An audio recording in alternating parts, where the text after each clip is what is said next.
이분처럼만 안 사시면 무조건 성공하겠다. 그리고 얼마 전에는 케이스가 저희 오셨는데 중개인한테 깜빡 속아서 사시는 경우도 있더라고요. 근데 이런 앞서 말씀드린 모든 케이스는 제가 볼 때 거의 99% 수익률은 0%입니다. 안녕하세요. 빌딩수다방의 빌런입니다. 원래 이 시간에 카메라를 켜지 않는데 오늘 제가 상담을 하고 나서 좀 안타까운 사연이 있어서 좀 소개도 해드리고 생각을 해보니까 이분처럼만 안 사시면 무조건 성공하겠다라는 케이스가 있어서 카메라를 켰습니다. 요즘에 저희 중개법인으로 빌딩 매수하시려는 분들 전화가 좀 많이 오시고 또 반대로 빌딩을 이번 기회에 좀 매도하고자 하시는 분도 많이 오시는데 좀 만나보면 좀 케이스가 좀 다른 것 같아요. 그래서 첫 번째 건물 사는 게 되게 중요하고 그 첫 단추를 잘 끼워야만 우상향을 하면서 올라가실 수 있는데 첫 단추를 잘못 끼우신 분이 좀 많으신 분들이 많아요. 그래서 첫 건물을 살 때 보통 자금이 부족해서 분석도 없고 고려도 없고 그냥 현재 자금에 맞춰서 사시는 경우도 있고 또 그렇다고 그분만의 기준이 있는 것도 아니에요. 기준이 있다라고 하더라도 그거는 대다수가 이해할 수 있는 기준이 아니라 본인만의 필 따라 느낌 따라 구매하시는 경우도 있고 심지어는 점집 갔더니 점집에 강남 논현동에 사야만 너가 좋다 이렇게 해서 전 보고 사신 분도 있고 다양한 케이스가 있습니다. 그리고 얼마 전에는 케이스가 저희 오셨는데 중개인한테 깜빡 속아서 사시는 경우도 있더라고요. 해당 블럭에 같은 라인에 있는데 A라는 건물이 평당 1억에 거래가 됐다. 바로 옆에 있는 건물이 평당 8천이다. 그러니까 2천만 원 싸다. 그래서 무조건 사라.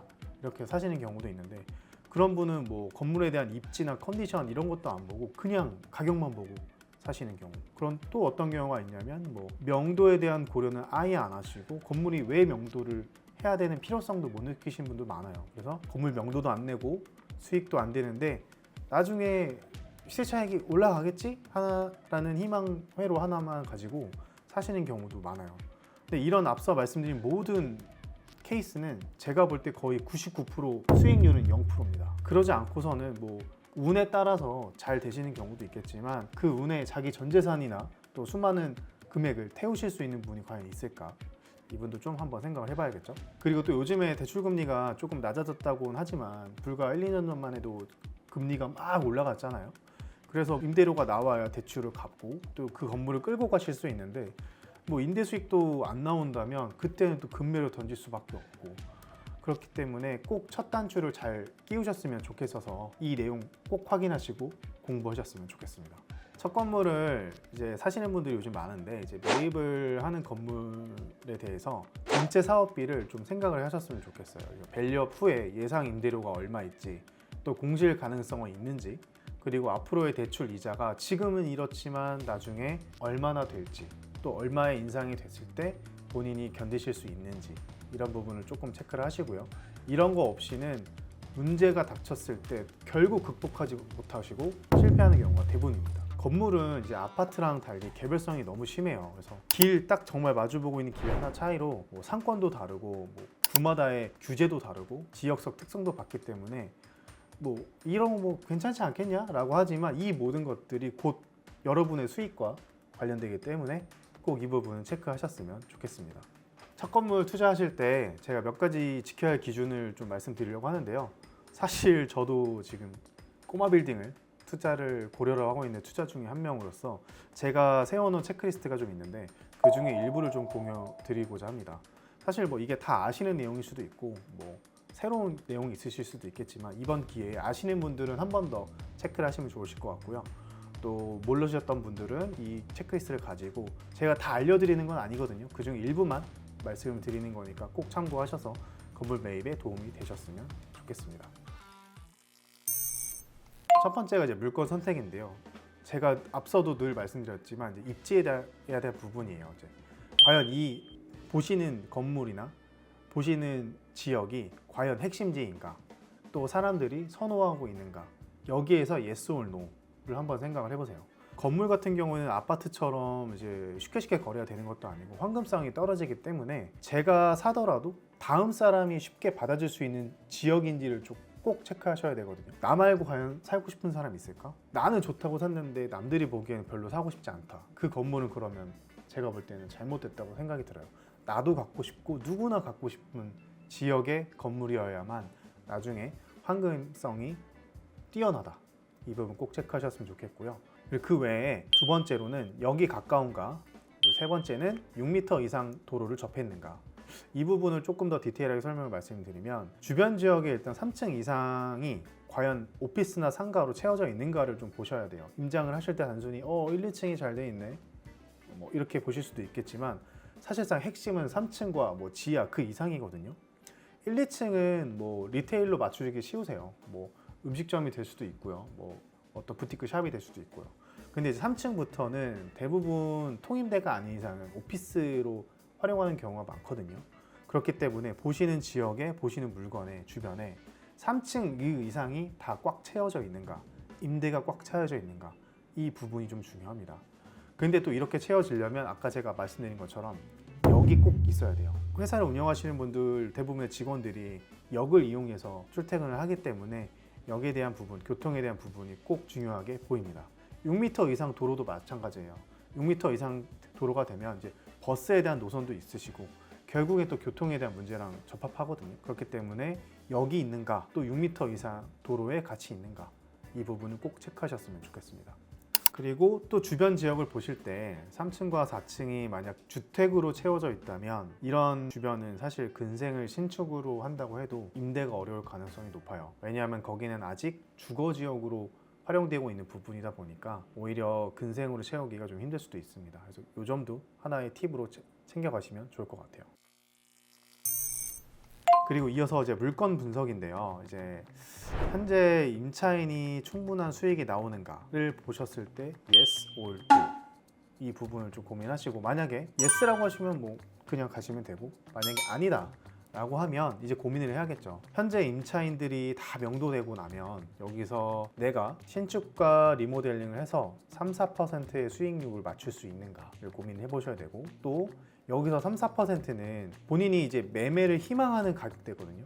예를 들어서 제가 20억에 샀는데 저는 30억에 팔고 싶어요. 그럼 30억의 기준을 봤을 때 3, 4%의 수익률이 나오는가, 이 부분은 꼭 체크하셔야 됩니다.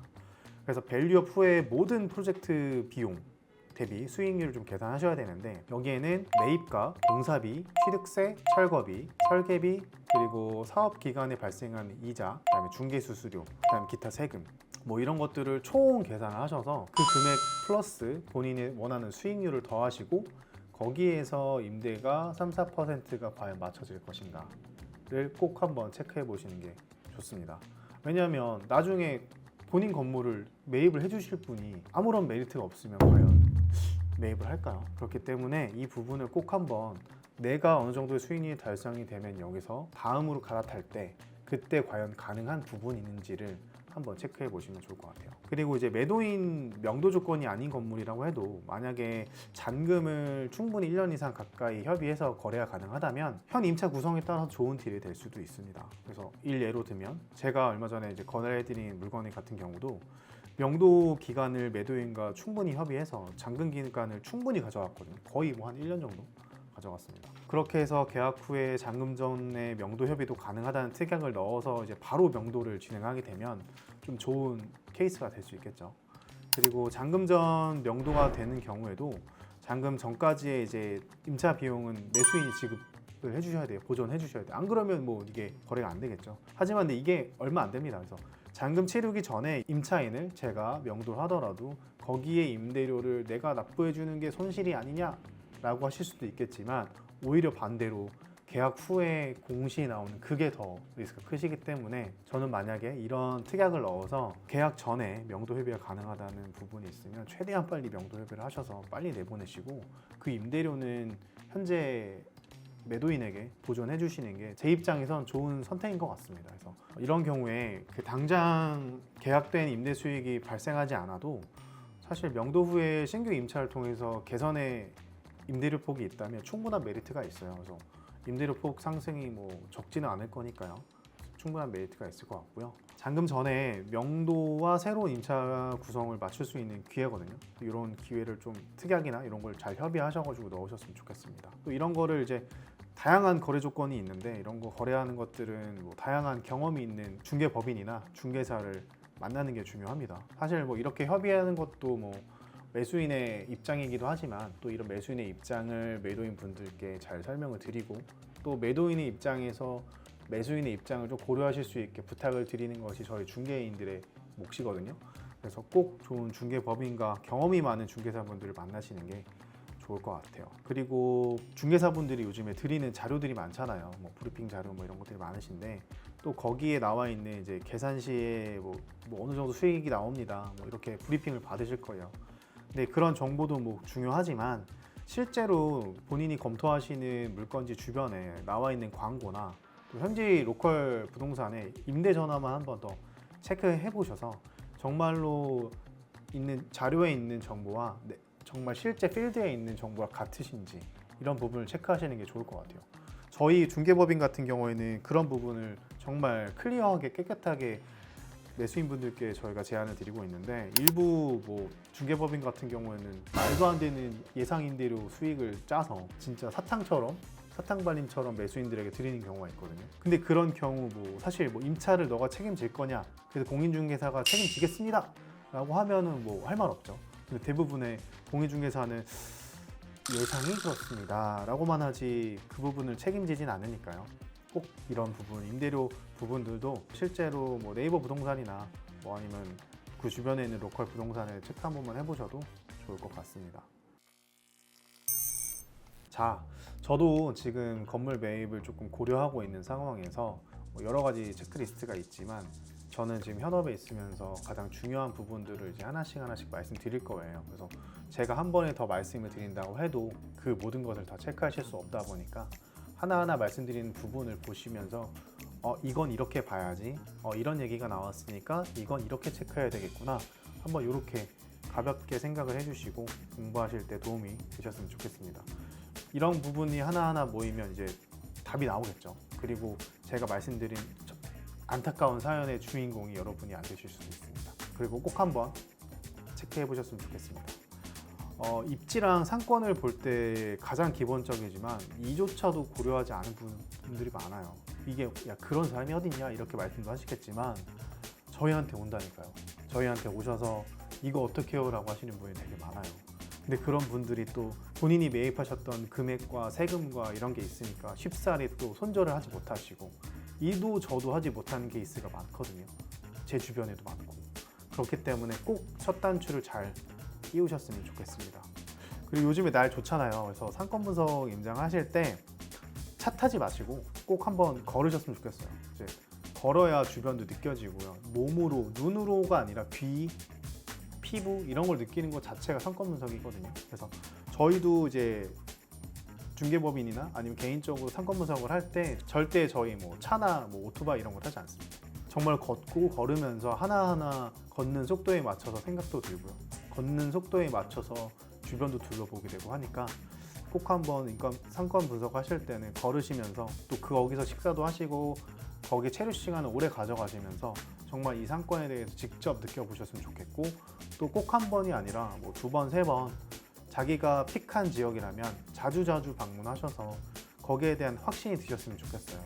단순히 그냥 한 번 갔는데 사람 많다 좋다 이렇게 끝내실 것도 아니고 한 번 갔는데 사람이 없네 여기가 별로구나 이렇게 판단하실 것도 아니에요. 그렇기 때문에 본인의 큰 부분을 차지하는 건물 매입인 것만큼 꼭 한 번이 아니죠. 여러 번 방문하셔서 꼭 자신감과 확신을 가지고 구매를 하셨으면 좋겠습니다. 여기서 확신이라는 건 자기가 공부한 거에 대한 확신이 들면 그때는 준비가 되신 거예요. 제가 오늘 갑자기 카메라를 켜다 보니까 좀 두서없이 좀 많은 걸 뱉은 것 같은데요. 너무 안타까운 부분들이 많다 보니까 꼭 이런 안타까운 사연의 주인공이 안 되셨으면 좋겠고 좋은 건물 매입하실 수 있도록 제가 많은 팁 공유 드리겠습니다. 저는 아크부동산 중개법인 부사장 빌런이었습니다.